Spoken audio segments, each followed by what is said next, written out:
Assalamu alaikum жамаат. Калмурат достун чарбазындабыз. Кочкорлорун көргөнү келдирек. Каке бул кочкор жөнүндө бир аз маалымат берип койбойсуң? Ассаламу алейкум.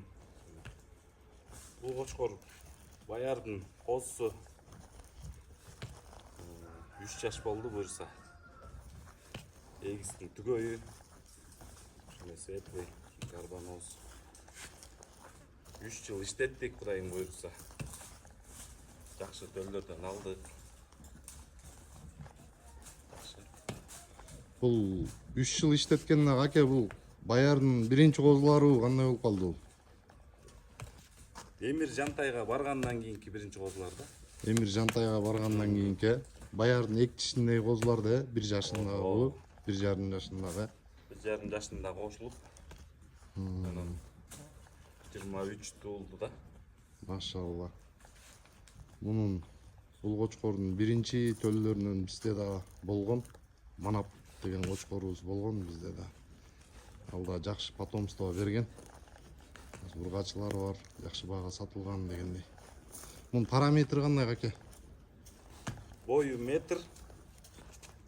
Кулагы ушу банитировкадан 20 болуп өткөн. Кудайым буюрса бул Касва деген кайманат менен кочкорубуз. Өзүнүкү 20 болсо дагы Кудайга шүгүр, козулардын дагы көрсөңөр болот. Ургачы эркектердин өзүнүкүнөн ашырып энелери жакшы болсо эле жакшы төлдү берип атат буюрса. Свет жакшы экен, баярдын өңүндөй экен. Каке ушуну чистота деп айтсак болобу? Эми сөзсүздүгүн мактагандай болуп калбайбы мындай? Буюрса көрүүчүлөр айтат го эмдер. Жамаат арашан сүйүүчүлөр көрүп бир баа берсин деп ойлойм мен.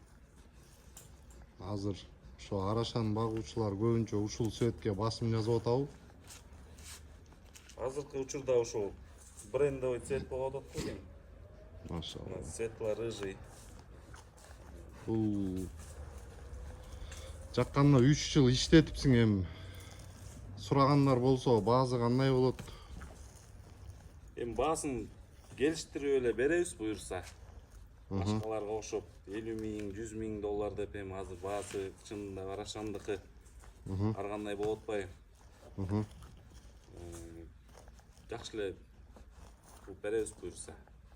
20 миңдин тегерегинде Варианттар болобу?